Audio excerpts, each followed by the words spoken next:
Vienna, Austria, 1938. The city that once waltzed to Mozart now marched to a different rhythm, the rhythm of jackboots on cobblestone. The Anschluss had swallowed Austria whole, and the swastika flew where the double-headed eagle once soared. In the grand homes of the Nazi elite, a new aristocracy was being groomed.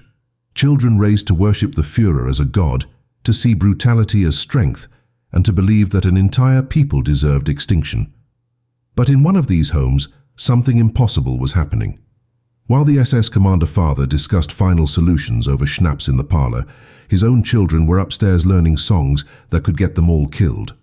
Songs about freedom, songs about resistance, songs that mocked everything their father stood for. And the woman teaching them? She was just the nanny, a nobody, a young woman who should have been invisible, forgettable, safe. Instead, she turned those children into tiny weapons of defiance, right under the nose of a man who could have her executed with a single phone call. This is the story they buried. This is the story of the babysitter who waged war with lullabies. Before the Nazi machine consumed her city, Maria Kutschera was nothing special in the eyes of the regime. 22 years old, a novice nun who had left the abbey, hired to care for 7 children in the home of Captain Georg von Trapp, a decorated Austrian naval officer who had served the empire with distinction. The von Trapp household was not yet a Nazi stronghold when Maria arrived, but the walls were closing in. Georg von Trapp despised the Nazis with every fiber of his being. He had refused to fly their flag. He had turned down a command in their navy. He had become a problem, a wealthy, influential problem they were watching closely. His children, meanwhile, were growing up in a house of whispers and fear, where the wrong word at the wrong time could mean the end of everything. Maria saw it all. She saw the tension in Georg's jaw when Nazi officials came calling. She saw the children's confusion as their world changed overnight, and she made a decision that would have terrified anyone with an ounce of self-preservation. She would not let these children become what the Reich wanted them to be. The von Trapp children were not born rebels. They were born into privilege, into a world where obedience was expected and conformity was survival. But Maria did not teach them to conform. She taught them to sing. Not the propaganda anthems that echoed through every school and Hitler Youth rally, but the folk songs of Austria, the songs of the mountains and the valleys, the songs that celebrated a country that no longer officially existed. She taught them harmonies that predated the Führer. She taught them lyrics that spoke of freedom, of defiance, of a world where goodness mattered more than power. And she did it knowing that every single performance was a risk, because Georg von Trapp, despite his hatred for the Nazis, was still connected to their world. Nazi officers visited his home, they drank his wine, they sat in his chairs, and Maria made sure those children sang for them. The first time it happened, it must have felt like watching a bomb tick down to zero. High-ranking Nazi officials seated in the von Trapp salon, expecting an evening of pleasantries, perhaps some classical music to soothe their egos after a long day of oppression. Instead, they got 7 children, lined up like a choir of angels, singing songs that had been carefully chosen by Maria, songs that on the surface seemed innocent enough, songs about Edelweiss, about the Austrian countryside, about home and heritage. But to anyone truly listening, anyone who understood the subtext, these were not just songs, these were acts of resistance. Edelweiss was not a Nazi flower, it was Austrian. It represented a country that was supposed to have disappeared, swallowed whole by the Third Reich. Every note those children sang was a rejection of the regime. Every harmony was a middle finger to the men who thought they owned the future. And Maria stood there, calm as a summer morning, watching her small army of singers deliver their payload of defiance directly into the ears of the enemy. The danger was not theoretical. This was not a game. Austria, under Nazi rule, was a place where children informed on their parents, where neighbors vanished in the night, where the wrong joke could earn you a ticket to Dachau. The Gestapo had files on everyone, and the von Trapp family was already on their radar. Georg's refusal to cooperate had marked him as unreliable, a potential traitor. Maria's presence in the household was noted. Her background, her movements, her influence over the children, all of it documented in the meticulous records of a regime that trusted no one. And yet, She continued. She taught those children to sing louder. She taught them songs that grew bolder. She turned the von Trapp home into a quiet, melodic rebellion, a sanctuary where the future of Austria was not erased, but sung into existence by the voices of 7 children who had no idea they were risking everything. What Maria Kutschera did in that house was not just brave, it was borderline suicidal. She was a young woman with no power, no protection, no escape plan. She was standing in the home of a man the Nazis wanted to control, teaching his children to resist in the most visible, audible way possible. And when those children sang their anti-Nazi songs in front of the very men who could destroy them all, Maria was making a bet. She was betting that the innocence of children, the beauty of music, and the arrogance of evil would create just enough cover for her act of defiance to survive. She was betting that the truth, sung in harmony, could slip past the guards. And for a while, against all odds, she won that bet. But the Reich was patient, and they were watching.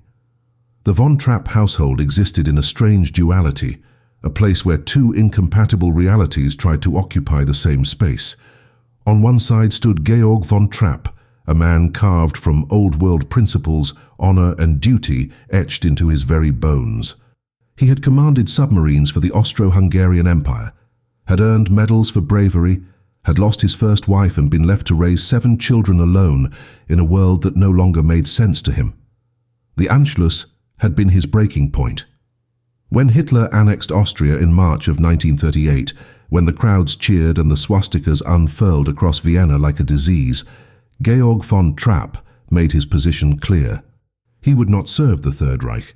He would not fly their flag. He would not pretend that the rape of his country was liberation. This defiance made him dangerous. The Nazis did not tolerate resistance from men of influence, and Georg von Trapp had both wealth and reputation. They wanted him, they needed him.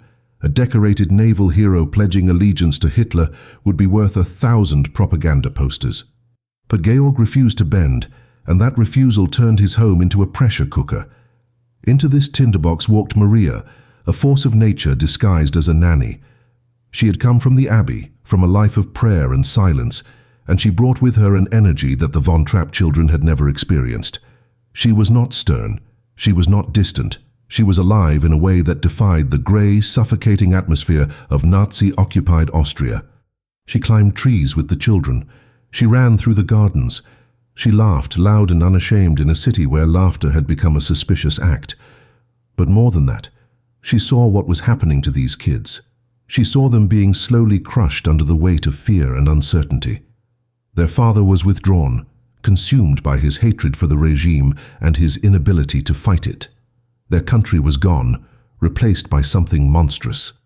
And Maria understood that if she did nothing, these children would either be broken by the Reich or absorbed into it. So she gave them the one weapon she had: music. Not as entertainment, not as distraction, but as resistance. The songs Maria taught were carefully chosen, each one a small act of insurgency wrapped in melody. She started with the folk music of Austria, the songs that had been sung in the mountains and valleys for generations, songs that predated borders and dictators and death camps. These were not just nostalgic tunes. In 1938 Austria, they were contraband. The Nazis wanted to erase Austrian identity, to replace it with pan-Germanic loyalty to the Führer.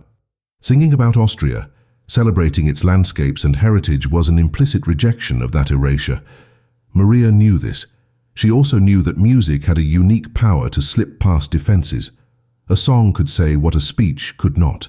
A melody could carry a message that a manifesto would get you killed for writing, and children singing were the perfect delivery system.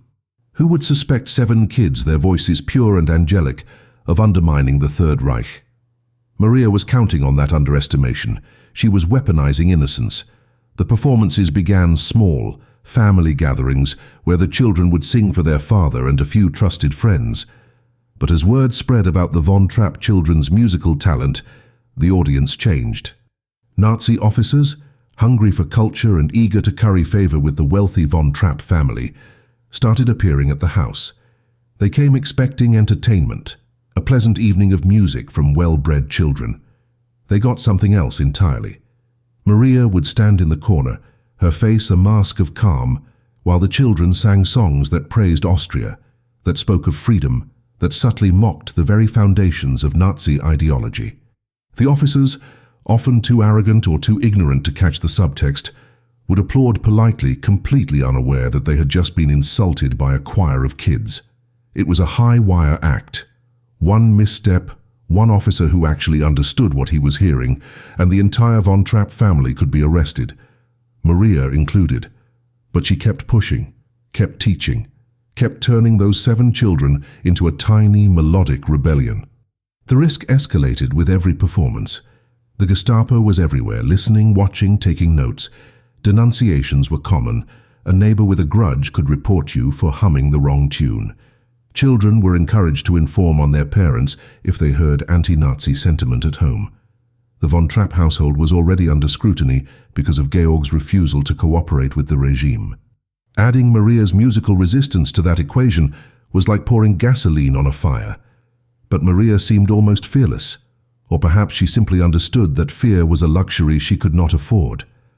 These children needed to know that their country, their identity, their humanity still existed even if the Nazis said otherwise.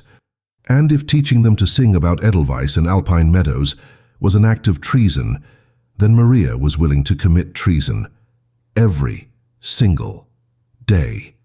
The incident that changed everything happened on a warm summer evening in 1939, just months before the world would explode into total war. The von Trapp villa had been commandeered, not by force, but by the insidious politeness of Nazi power, for a gathering of high-ranking officials. Gauleiter, SS officers, men whose signatures sent thousands to camps, now sat in Georg's drawing room drinking his wine and pretending this was a social call. It was not. This was an inspection.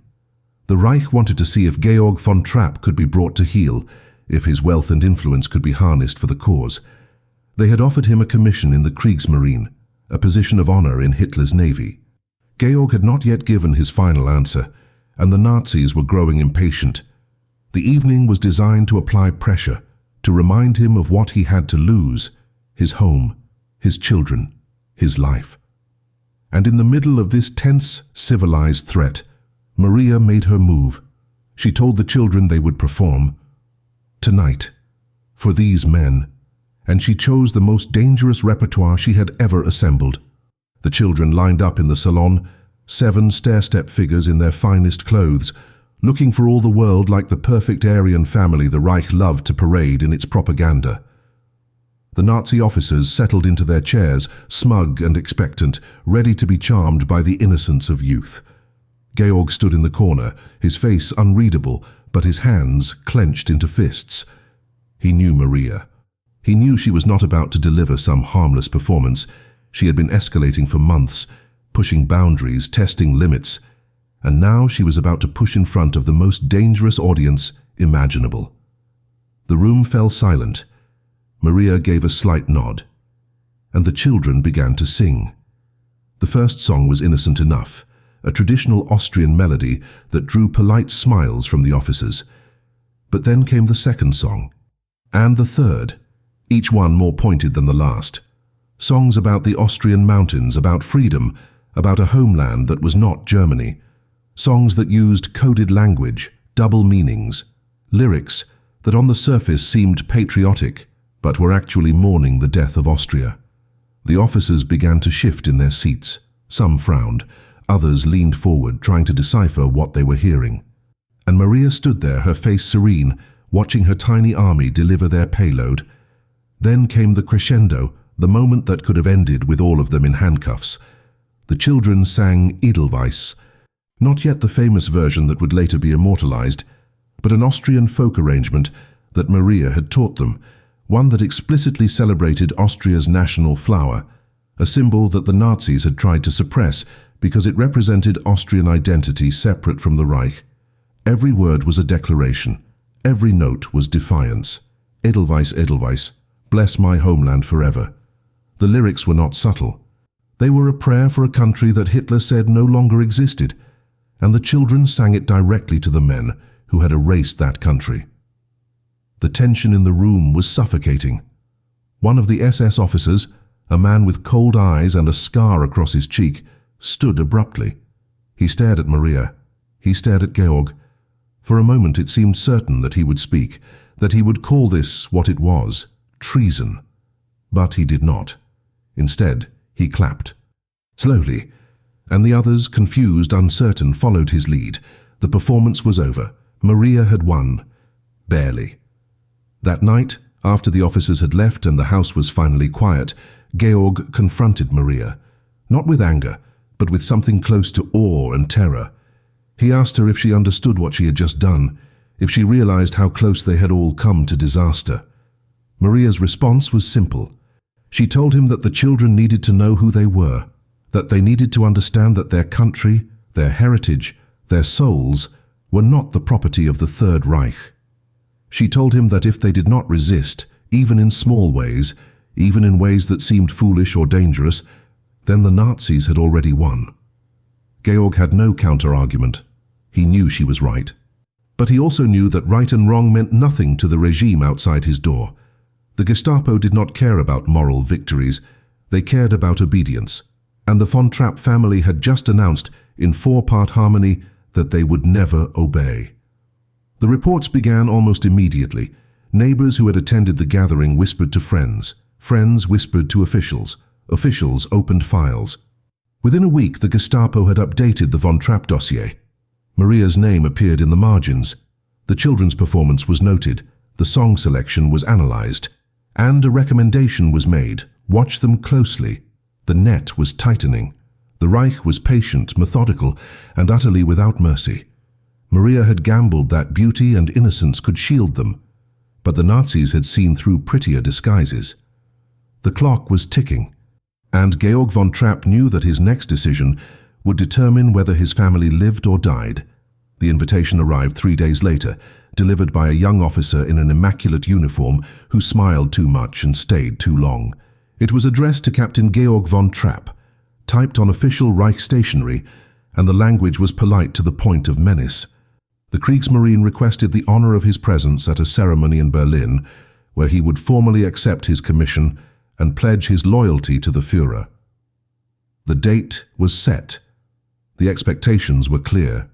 This was not an invitation, it was an ultimatum.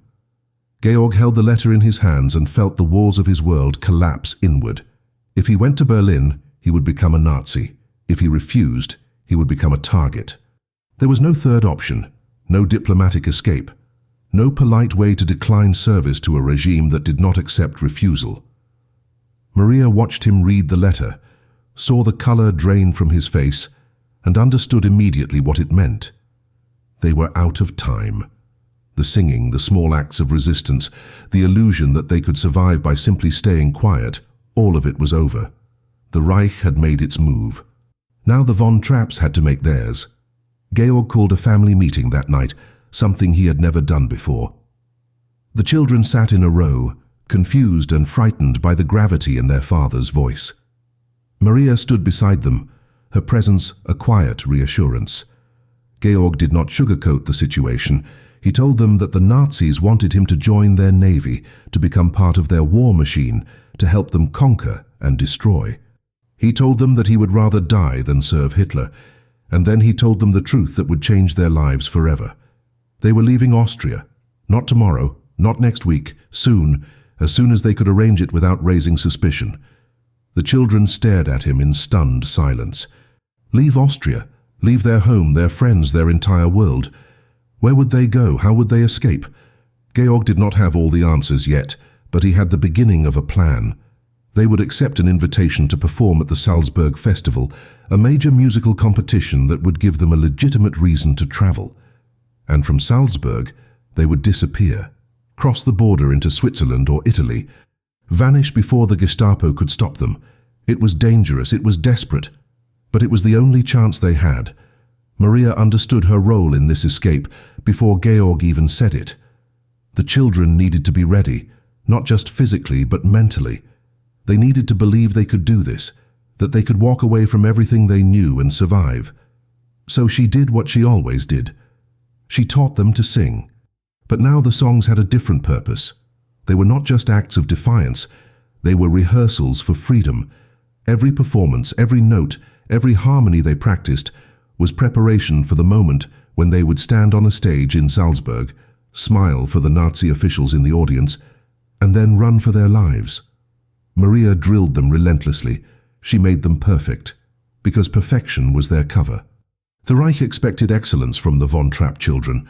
They had to deliver it, right up until the moment they betrayed everything the Reich stood for. The irony was not lost on Maria.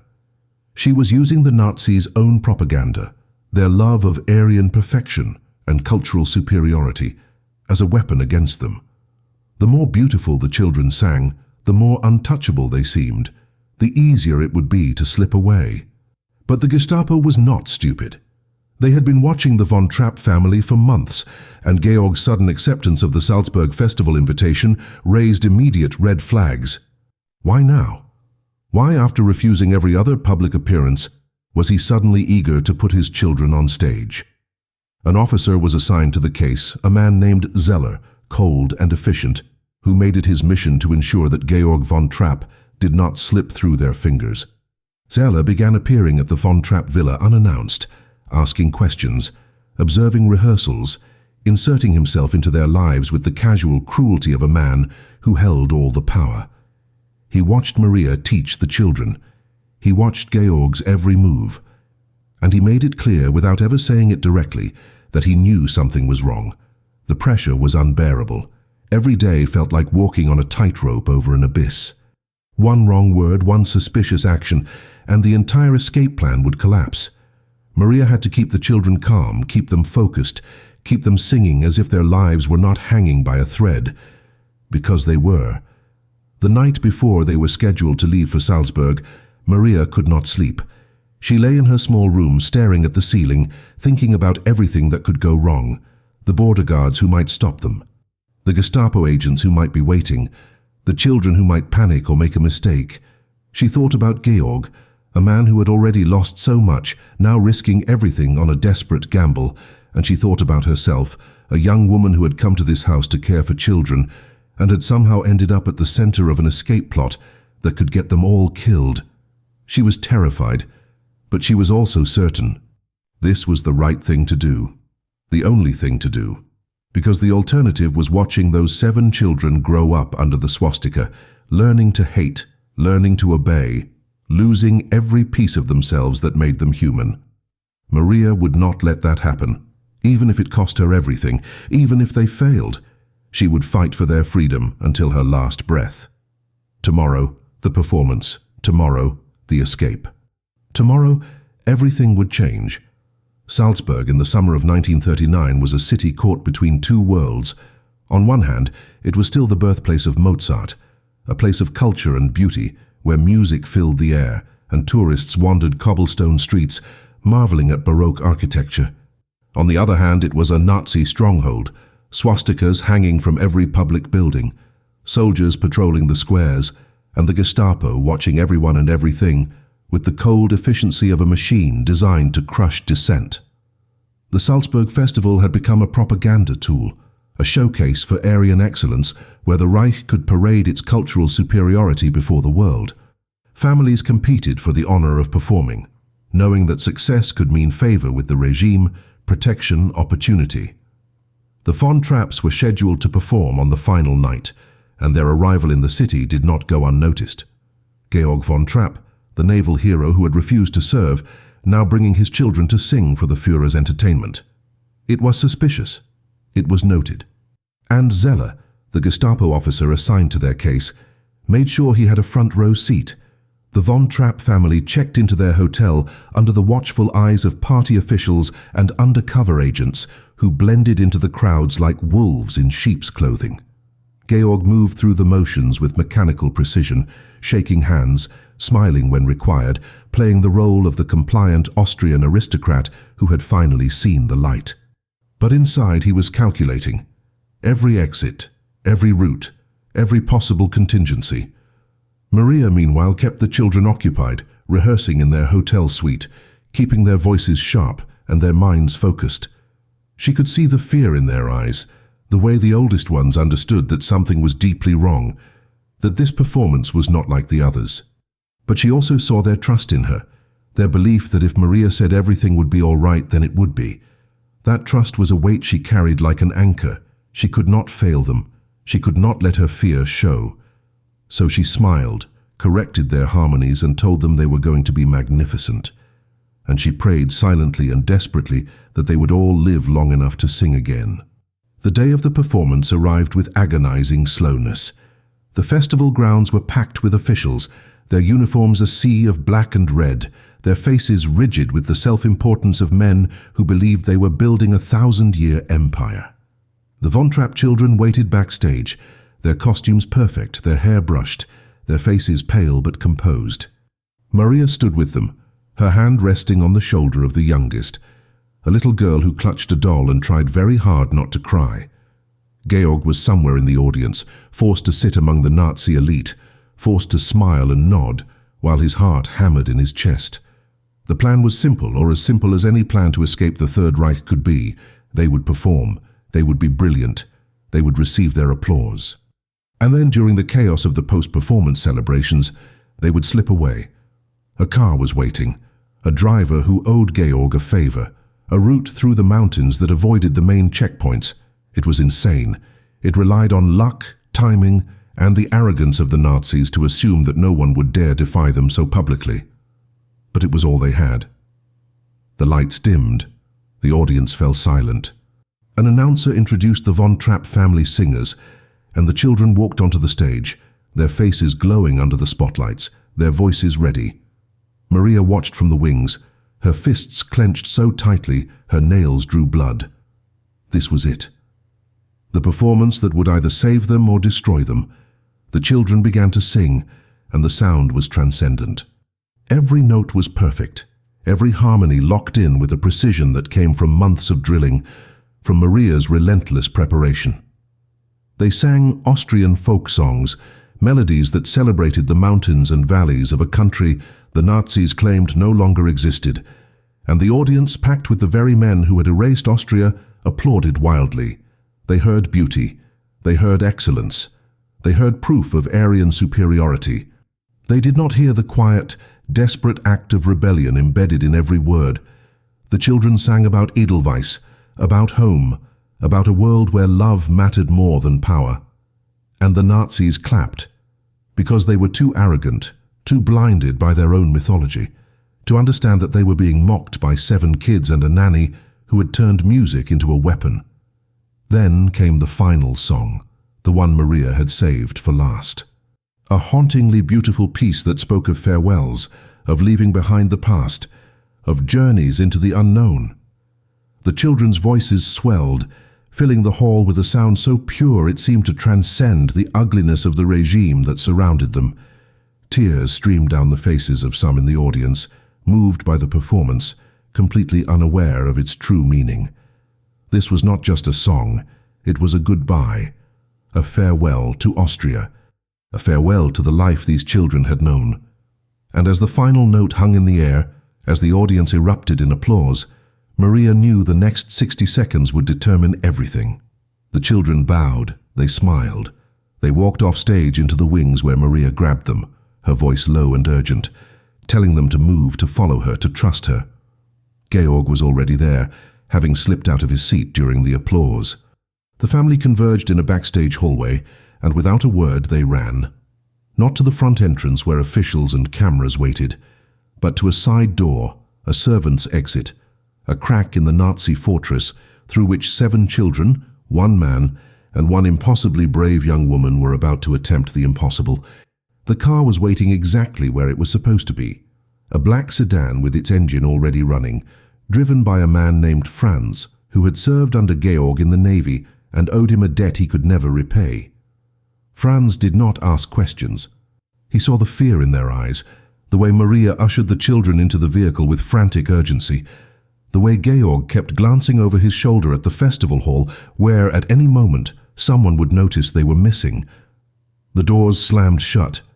Franz hit the accelerator, and the Von Trapp family disappeared into the Salzburg night, leaving behind the applause, the awards, the entire carefully constructed facade of their performance. Inside the car, no one spoke. The children were crammed together, 3 in the back seat, 4 in the rear compartment, their breathing shallow and rapid. Maria sat in the front passenger seat, her rosary wrapped around her fingers, her lips moving in silent prayer. Georg stared out the window, watching the city lights fade behind them, knowing that every second they remained in Austria brought them closer to capture. The plan was to drive south toward the mountains, to reach the border crossing near Innsbruck before dawn, before the Gestapo realized what had happened and locked down every exit from the country. It was a 3-hour drive under normal circumstances. But these were not normal circumstances. They made it exactly 47 minutes before they hit the first checkpoint. A wooden barrier across the road, 2 soldiers with rifles, a small guard station with a light burning in the window. Franz slowed the car, his knuckles white on the steering wheel, and Georg reached over to squeeze Maria's hand, a gesture that said everything words could not. This was the moment. If the soldiers had been alerted, if Zeller had already discovered their absence and issued orders, then this roadblock would be the end. The family would be dragged from the car, arrested, separated. Georg would disappear into a camp. Maria would be executed as a conspirator. The children would be placed in Nazi youth programs, their minds scrubbed clean of everything their nanny had taught them. The car rolled to a stop. A soldier approached, his flashlight cutting through the darkness, his face young and bored. He tapped on the window. Franz rolled it down, his voice steady as he handed over their papers. The soldier glanced at the documents, then shone his light into the back seat, where the children sat frozen, their eyes wide with terror. For an eternal second, the soldier just stared. Then he looked at Georg, recognition flickering across his face. Captain von Trapp, the naval hero, the man every Austrian had once admired. The soldier's expression shifted, confusion giving way to something else, something that might have been respect or sympathy, or simply exhaustion with the regime he served. He handed the papers back. He waved them through. The barrier lifted, and the car accelerated into the night, leaving the checkpoint behind. But the relief was short-lived. 30 kilometers later, they hit another roadblock, then another. The Nazis had established a network of checkpoints across Austria, a web designed to catch anyone trying to flee. Each time, Georg and Maria held their breath, waiting for the soldier who would recognize them, who would ask the wrong questions, who would make the phone call that would end everything. Each time they somehow passed through. Georg's reputation as a war hero carried weight, even among the Nazis who despised him. The children's innocent faces, their exhaustion, their obvious vulnerability, created a narrative that most soldiers accepted without question. A family traveling home late from the festival, nothing suspicious, nothing worth investigating. But Georg knew their luck could not hold forever. Somewhere behind them in Salzburg, Zeller would have discovered their absence by now. The Gestapo would be mobilizing. Alerts would be going out to every border crossing, every train station, every port. The net was closing and they were still hours from safety. The mountains loomed ahead, dark silhouettes against a sky just beginning to lighten with the first hints of dawn. Franz pushed the car harder, the engine straining as they climbed narrow roads that wound through alpine passes. The children had fallen into an uneasy sleep, their bodies pressed together for warmth and comfort. Maria had stopped praying and started watching the road, her eyes scanning for headlights, for soldiers, for any sign that they had been discovered.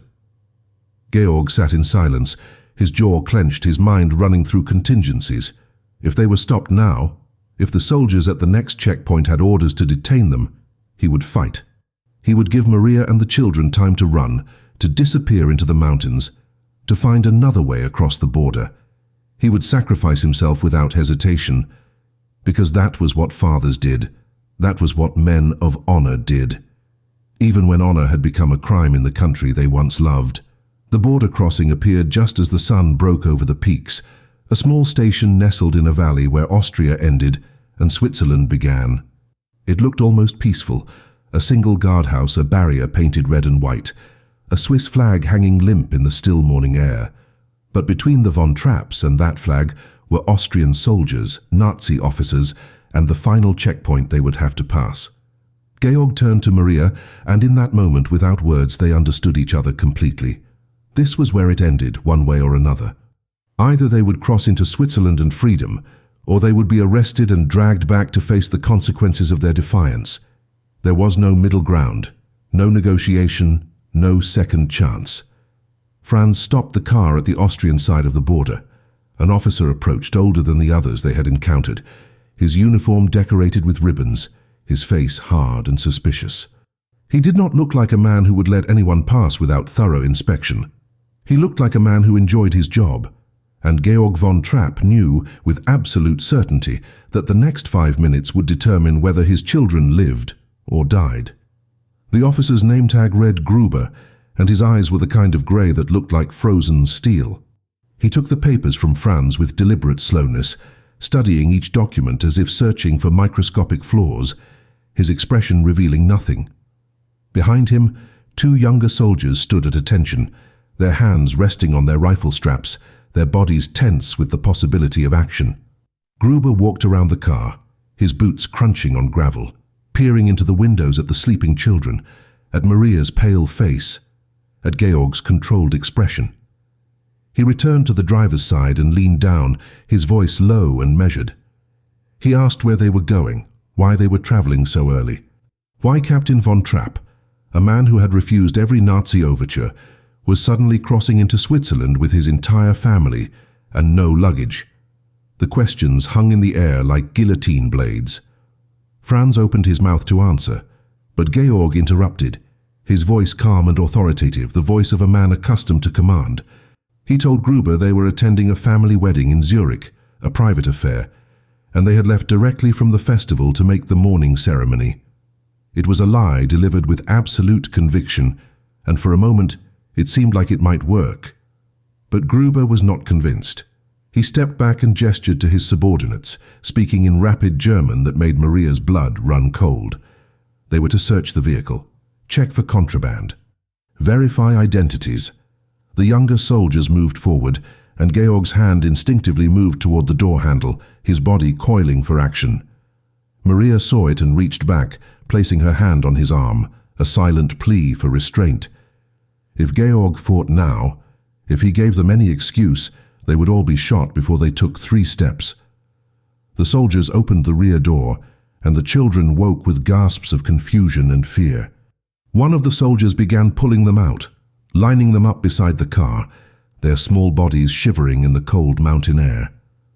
The oldest girl, almost 14, looked at Maria with eyes that begged for reassurance, for some sign that this nightmare would end. Maria forced herself to smile, to nod, to project a calm she absolutely did not feel. Inside, she was screaming. Inside, she was calculating how to grab the children and run into the forest, knowing it was suicide, knowing they would be hunted down within hours. Gruber walked down the line of children, studying each face with clinical detachment. He stopped at the youngest, the little girl who still clutched her doll, her bottom lip trembling as she tried not to cry. Gruber knelt down, bringing himself to eye level with her, and asked in a voice that was almost gentle what her name was. The girl whispered her answer, so quietly it was barely audible. Gruber asked her another question. Where had they been tonight? The girl looked at Maria, uncertain, afraid of giving the wrong answer. Maria nodded encouragement, and the girl told him they had been singing at the festival, that they had performed for lots of people, that everyone had clapped. Gruber's expression changed, something shifting behind those grey eyes. He stood up and turned to Georg, asking if these were the von Trapp family singers, the ones who had won the folk music category just hours ago. Georg confirmed it, wondering where this line of questioning was leading, if it was a trap or something else entirely. Gruber was silent for a long moment, then he said something that made Georg's heart skip. He said he had been at the festival. He had heard them sing. The world seemed to stop. Maria felt her legs go weak. This was it. Gruber had been there. He had heard the songs, the Austrian folk melodies, the Edelweiss tribute, all of it. He knew what those songs meant. He understood the subtext that Maria had embedded in every note, and now he stood between them and freedom, holding all the power, deciding in real time whether to arrest them or let them pass. Gruber looked at Maria, really looked at her for the first time, and she saw something in his face that she had not expected. Recognition, not of her identity but of what she had done. This officer, this Nazi in his pristine uniform with his ribbons and his authority, understood that Maria had turned those children into weapons of resistance. He knew. And Maria braced herself for the order to arrest them all, for the end of everything. But instead Gruber turned to his subordinates and told them to stand down. He handed the papers back to Franz. He told them the search was complete. And then, in a voice so quiet that only Georg and Maria could hear, he said something that would haunt them for the rest of their lives. He said that his own daughter had been in the audience last night.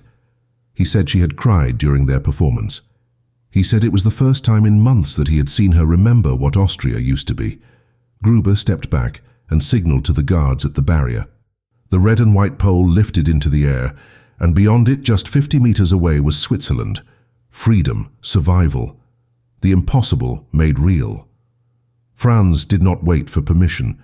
He drove forward slowly, the car passing under the barrier, crossing from Nazi Austria into neutral territory. Maria turned in her seat, looking back at Gruber, who stood motionless on the Austrian side, watching them go. She would never know what happened to him after that moment, whether his mercy cost him everything, or whether he simply returned to his post and continued serving a regime he might have secretly despised.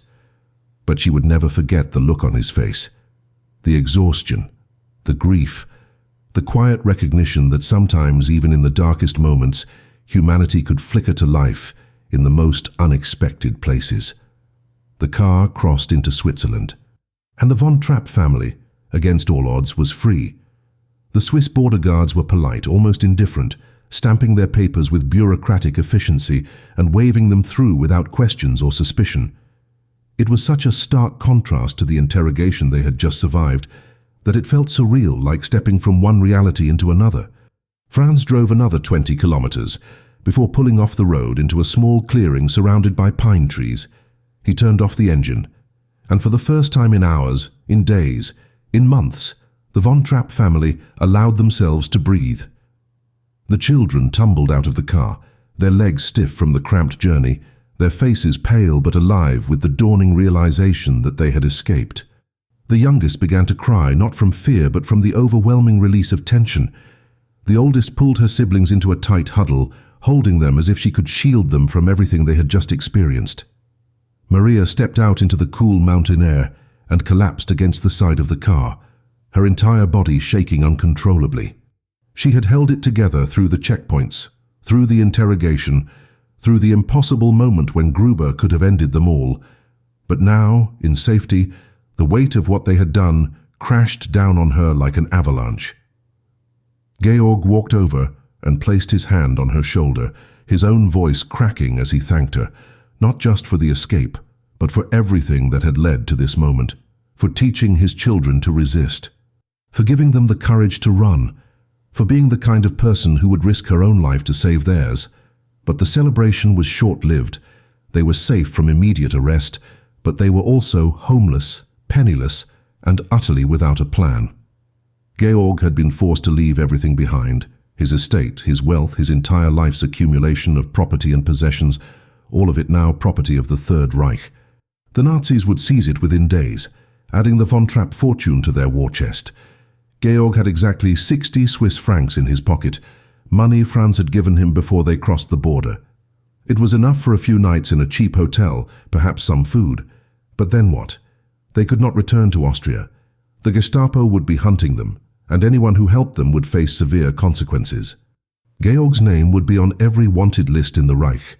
Maria too would be marked as a fugitive, a conspirator in the escape of a high-value target. The children, despite their innocence, would be considered stolen property, to be recovered and re-educated. Switzerland offered temporary refuge, but it was not home, and the world outside was rapidly running out of safe places. Maria gathered the children and did what she always did in moments of crisis. She made them sing. Right there in a forest clearing in the Swiss Alps, with no audience but the trees and the sky, she had them perform one of the Austrian folk songs they had sung at the festival. Their voices were shaky at first, raw with exhaustion and emotion, but they found their harmonies locked into the rhythms that Maria had drilled into them over months of preparation. And as they sang, something remarkable happened. The fear began to fade. The children stopped crying, their voices grew stronger, more confident, filling the forest with a sound that was defiant and beautiful and utterly unbroken. This was Maria's final lesson, the one she had been teaching them all along without saying it explicitly. No matter what was taken from them, no matter what they lost or where they ended up, they still had this, their voices, their music, their identity. The Nazis could steal their home, their country, their possessions, but they could not steal this, and as long as they could sing, they were free. Georg listened to his children and understood, perhaps for the first time, the full magnitude of what Maria had given them. She had not just taught them songs, she had taught them resistance. She had shown them that power, no matter how absolute it seemed, could not control everything. That beauty and art and simple human dignity were weapons that tyrants could never fully suppress. The Nazis had tried to own Austria, to reshape it into an extension of their grotesque empire. But these 7 children, singing in a forest about Edelweiss and mountains and a country that refused to die, were proof that the Reich had failed. Austria lived in their voices, and it would continue to live no matter how far they ran or how long they stayed in exile. Maria had turned them into carriers of memory, guardians of a truth that the Nazis desperately wanted to erase. And in doing so, she had won a victory far greater than any military conquest. The family spent the next 3 weeks in Switzerland, moving from town to town, staying in modest accommodations, surviving on the charity of strangers and the remnants of Georg's reputation. Word of their escape spread quietly through anti-Nazi networks, and offers of help began to arrive. A sympathetic priest arranged temporary housing. A former colleague of Georg's secured false documents. An American impresario, having heard about the von Trapp family singers from festival attendees, sent a telegram with an astonishing proposal. He wanted to bring them to the United States, to tour, to perform, to share their music with audiences who would pay to hear it. It was an opportunity born from desperation and luck in equal measure. Georg accepted immediately. Within a month, the von Trapp family boarded a ship in Italy bound for New York, carrying nothing but their voices and the clothes on their backs. Maria stood on the deck as Europe disappeared behind them, knowing they might never return, knowing that the world they had known was gone forever. But she also knew that they had survived. Against impossible odds, against the full might of the Third Reich, 7 children and 1 stubborn nanny had escaped, and they had done it by singing. America in 1939 was a country still clawing its way out of the Great Depression, a nation where most people had never heard of the von Trapps and could not locate Austria on a map. The family arrived in New York Harbor with almost nothing, their false documents barely passing inspection, their accents thick and unfamiliar to immigration officials who processed them with the same indifferent efficiency they showed to all European refugees flooding into the country. Georg, who had commanded submarines and moved in the highest circles of Austrian society, now stood in line at Ellis Island clutching a battered suitcase, trying to explain to a bored clerk that yes, they were musicians, and no, they did not have contracts or sponsors, or any real plan beyond survival. The American impresario who had promised them work was nowhere to be found. His telegram had been genuine, but his interest had evaporated when he learned they spoke almost no English and had no experience performing outside of Austria. The von Trapps were stranded in a foreign country with less than $20 to their name, 7 children to feed, and no clear path forward. It was Maria who refused to let despair take hold.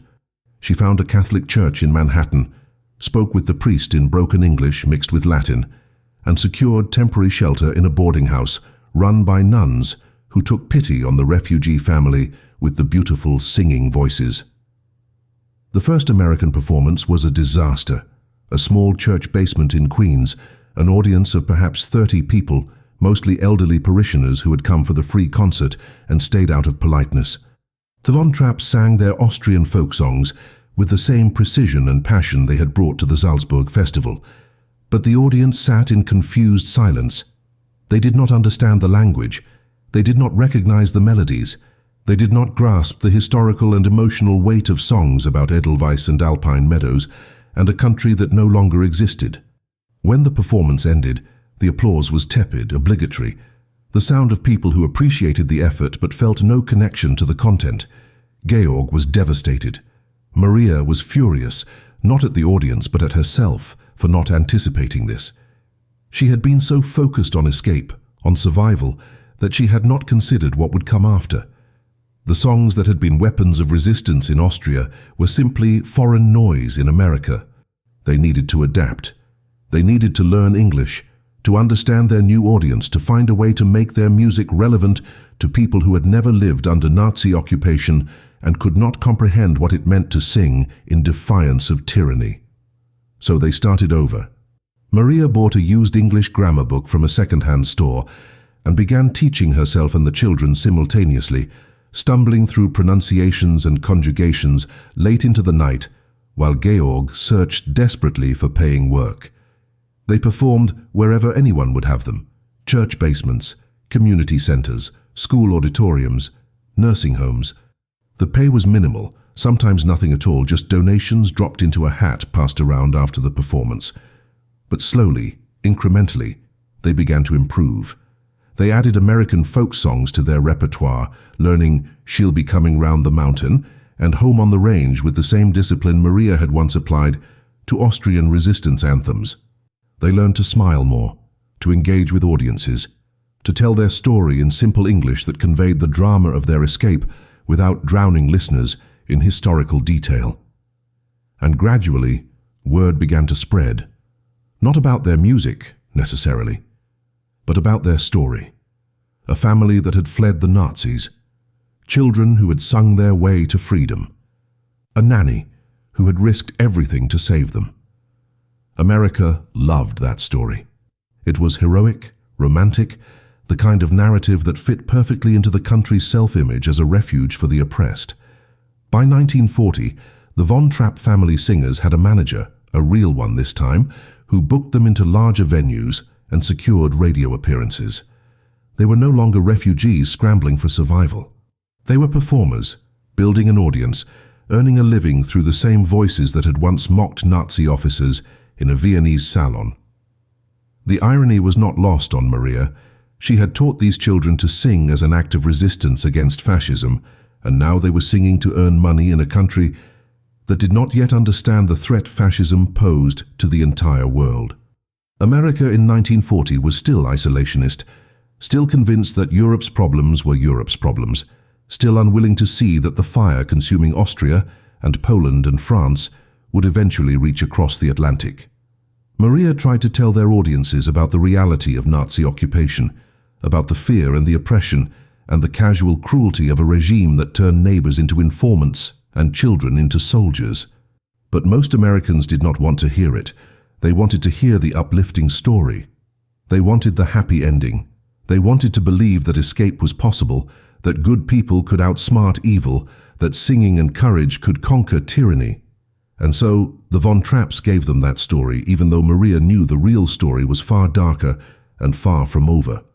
The family eventually settled in Vermont, buying a small farm with money saved from their performances, creating a new home in a place that looked almost like the Austrian Alps they had left behind.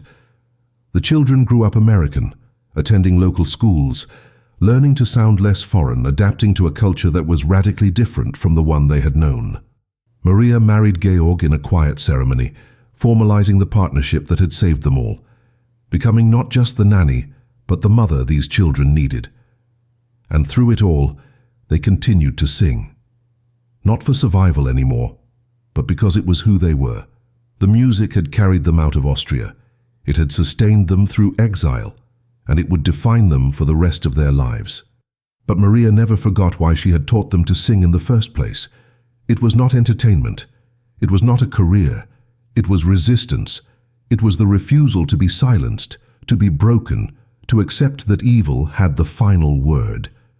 And even in the safety of America, even decades after escaping the Reich, Maria understood that the lesson she had taught those 7 children in a Viennese villa was eternal. The lesson that your voice, your identity, your humanity were things no tyrant could ever truly take away. Maria Augusta Kutschera von Trapp died in 1987 at the age of 82, surrounded by the family she had saved and the legacy she had built. By then, her story had been sanitized, romanticized, and transformed into one of the most successful musicals in history. The sound of music had turned her into a Hollywood character, a singing nun who twirled on mountaintops and taught children to be free through the power of song. Millions of people around the world knew her name, but almost none of them knew the real story. They did not know about the Nazi officers she had deliberately provoked. They did not know about the songs she had weaponized, turning innocent melodies into acts of insurgency. They did not know about the terror of those checkpoint crossings, the moments when a single wrong word could have ended everything. The musical gave audiences a fairy tale, complete with romance and escape and a triumphant finale. But the truth was darker, more dangerous, and far more remarkable than any screenplay could capture. Maria had not saved the von Trapp children through charm and musical numbers. She had saved them through calculated defiance, through a willingness to risk her own life repeatedly, and through the understanding that sometimes the most powerful weapon against fascism is simply refusing to let it erase who you are. The real legacy of Maria's resistance was not the fame or the fortune or the Hollywood adaptations. It was the lesson she embedded in those 7 children, a lesson that rippled outward through generations. Resist, always. Even when resistance seems futile, even when the cost is unbearable, even when the smartest, safest choice is to stay silent and survive. Maria could have been a quiet nanny, keeping her head down, teaching the children to obey, helping them adapt to life under Nazi rule. She would have been safe, she would have been comfortable, she would have been complicit. Instead, she chose danger. She chose to teach children that their voices mattered, that their heritage was worth defending, that collaboration with evil was not an option, no matter how powerful that evil seemed. And when the moment came to run, when the Reich finally closed its grip and demanded total submission, those children were ready. Not because they were brave by nature, but because Maria had trained them to be brave, note by note, song by song, performance by performance. She had given them armor made of music, and it had saved their lives. What makes Maria's story so crucial today is not its uniqueness but its universality. She was not a soldier. She was not a spy. She was not a politician or a general or anyone with institutional power. She was a 22-year-old woman with no resources except her conviction and her creativity. And she found a way to fight back against one of history's most brutal regimes using the tools she had available. Her story is a reminder that resistance does not always look like armed rebellion. Sometimes it looks like a nanny teaching children to sing the wrong songs. Sometimes it looks like small acts of defiance that accumulate over time, building toward a moment when escape becomes possible. The Nazis wanted to control everything, to regulate thought and speech and identity itself. Maria's response was to prove that control was an illusion. She turned the children of a Nazi target into walking contradictions of everything the Reich stood for, and she did it right under their noses. That took more courage than most people will ever be asked to demonstrate in their entire lives. The story of Maria and the von Trapps has been told and retold so many times that it has become mythology, a feel-good tale that gets trotted out whenever people need to believe in happy endings.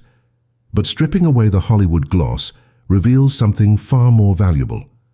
It reveals a blueprint for resistance in impossible circumstances. It shows that you do not need weapons or armies to fight fascism. You need conviction, you need creativity, you need a willingness to risk everything for what matters. Maria had all three, and she deployed them with precision and relentless determination. She saw children being poisoned by propaganda and decided she would be the antidote. She saw a regime that demanded silence and decided to fill the air with song. She saw a family about to be consumed by evil and decided to become their lifeline. And when the moment came to cash in all those small acts of resistance, to turn defiance into escape, she did not hesitate. She grabbed those children and ran, trusting that the foundation she had built would hold. And it did. The real tragedy is how close this story came to being forgotten entirely. If the von Trapps had not escaped, if that final border crossing had ended differently, Maria would have been another nameless victim, another file in a Gestapo archive, another person erased by the machinery of genocide. Her resistance would have died with her, known only to the children she tried to save and the officers who executed her. But she made it. They all made it. And because they survived, because they lived to tell the story even in its sanitized form, we know that resistance is possible. We know that ordinary people can stand against extraordinary evil and win. Not always, not easily, but sometimes, and sometimes is enough to matter.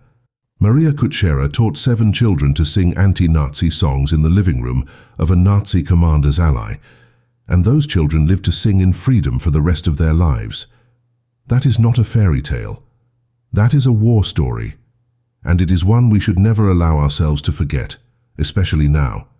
Especially as the world once again flirts with the ideologies Maria spent her life fighting.